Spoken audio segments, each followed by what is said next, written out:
don't forget the money, man.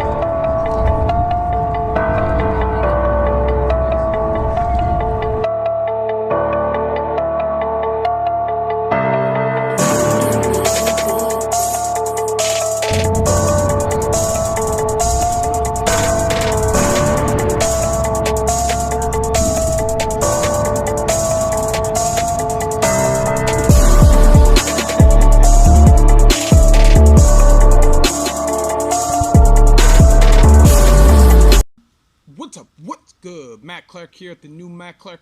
How are each and every one of you doing on this amazing Friday? I'm doing great. My girl's doing great. My family's doing great. I hope each and every one of you are doing great, even though right now times just really aren't that great. If you could hit that like button, that subscribe button, and that bell notification button so you get all these videos when they're new.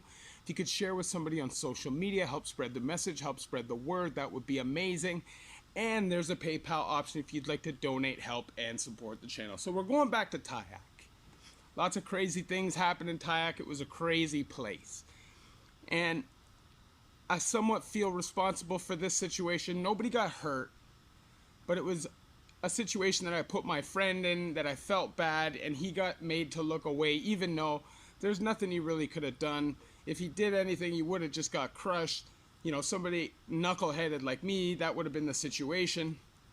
And I just assumed that he would have been fine because I had lived there and been fine. But anyways, just keep in mind one thing before I even tell the story. Anything can happen, even if you think it won't happen when it comes to prison. If you think you're set, you think you're comfortable, things can change in a minute. Okay, so just keep that in mind. But anyways, so I asked my boy, I said, bro, you come up to dorms with me. Let's go up there. Let's just chill. You know, come on the A side. Everything will be crisp. He's like, Ma, I don't want to go up there. You know, what happens if I don't come on the A side? I don't want to be on the B side because the B side was nuts. Okay, it was just all gang members. He said, I don't want to land over there. And I said, man, you're not going to land over there. I had been there for a long time. You know, I just felt like if I was told something that it probably would have been good. And, you know, I had like orchestrated the whole move so we could go up there, and we were both supposed to go to the A side. But when we went up there, the feds up there had a totally different idea. They put me on the A side and they put him on the B side. Now, for a lot of people, I wouldn't be concerned, but he was a white boy and the only white boy on that block when that jail was dog eat dog. And although he was a tough dude, he is a tough dude. He's not a sucker. He was in a real bad situation, okay? And right away, he's at the window. He's like, you know, like this, like, what's up, man? And I was like, I don't know. They told me that we were both going to be moved up to this side. But that's snaky feds for you. And at the time, I was like 16 years old.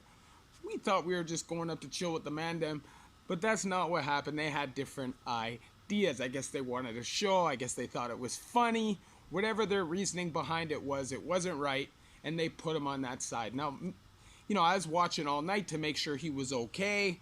I was on that block for months and was good. So I just assumed that they probably would have harassed him a bit and then left him alone. But at the end of the day, this is jail and they didn't know him. And literally at like 11 o'clock or 11:30, one of my boys comes up to me and he says, Clarky, come to the window, man. Come to the window and check what's going on. And I look over into the other dorm, and I'm shocked at what's going on. They're all standing up, and they're surrounding my boy. And they're literally making him pick up the garbage, dump it on the ground, and then pick it up piece by piece and put it in the ground, in the back in the garbage can while they're humiliating him and doing it over and over again at the threat of violence. Now, he's not going to run off the block. He's not that kind of guy. He's not going to tell the feds. He's not that kind of guy. But he's also not going to fight 15 dudes when he knows he's going to get his brain stomped in, because he's also not that guy. Now, the guy is my friend. To this day is my friend and is not a punk in any way. Will stand up for himself one-on-one every time, and probably more than that. But this was a lose for him. And it was when we were 16 years old. And when you're caught in that situation, you're not used to it because he's more from my ends. You're not used to that. It can get intimidating, and that's exactly what happened. And all night, I had to stand there and watch my boy get humiliated. And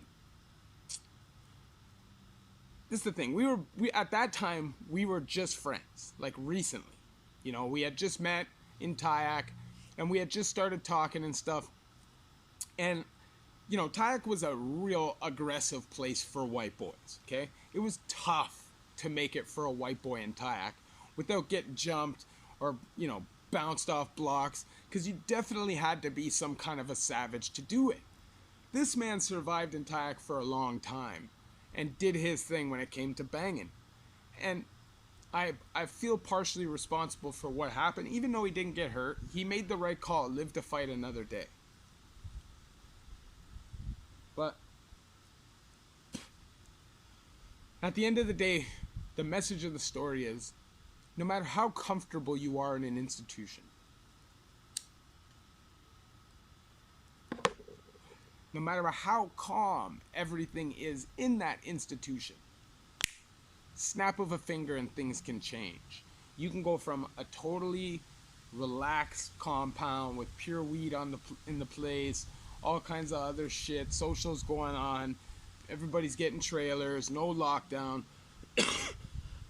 and it can go on like that for a long time. And then one single person can change everything, can change the whole dynamics of everything. That's what happened on that block, because they were chilling. They were all up there smoking, chilling, hanging with all guys from their block. And then this guy came on the block, and it changed.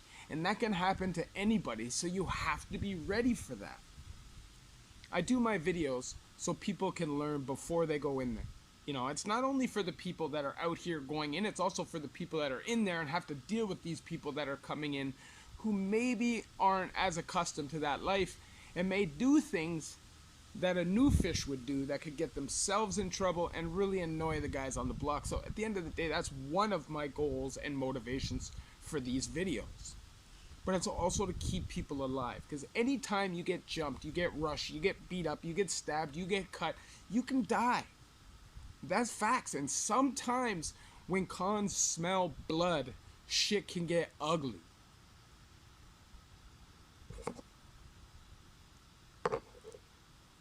I've seen that happen many times, many times. This night he was lucky. He was lucky because they didn't really want to hurt him. They just wanted to mess with him. You know, they knew that he was one of a handful of white boys in the whole population, and the chance of him firing off on all of them was slim to nil, because he'd have problems everywhere he go. Everywhere he went. They were a deep squad with boys all over the joint. It would have been maybe not suicide, but it would have been rough for him the rest of his go. And you know, we talked after that. Everything was cool. He understood the situation. Wasn't supposed to have gone like that. But dorms can be savage. Anytime you're in a dorm situation, in a more maximum security environment, it can be savage. And I remember seeing guys stick toothpaste tubes up guys' noses and blast them into their nostrils while they were sleeping. Put Bengay or the A535 shit. They'd put gloves on and slather it on guys' balls while they're sleeping. That's the kind of crazy, weird shit that 16 and 17-year-olds who have nothing but time on their hands are locked into prison bars, because that's what T.Y.A.C was. It was bars, and treated like animals. I'm telling you, we would fight, because in T.Y.A.C there was guards on the block, and we would fight, and they would punch us and attack us. We're kids. There was riots in that place, guards getting jumped.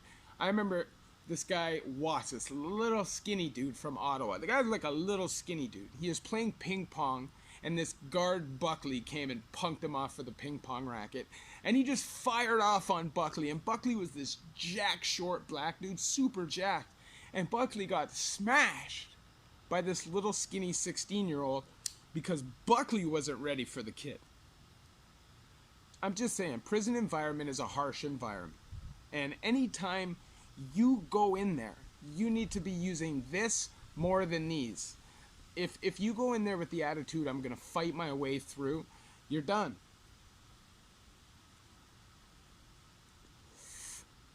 Because even if you do win all your fights,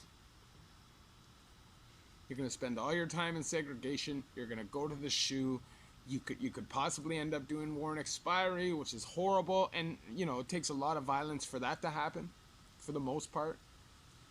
But my point is, at the end of the day, prison is not a place for anybody. I share my stories with you guys so you guys don't have to go through these things yourselves, but it's not a place for anybody.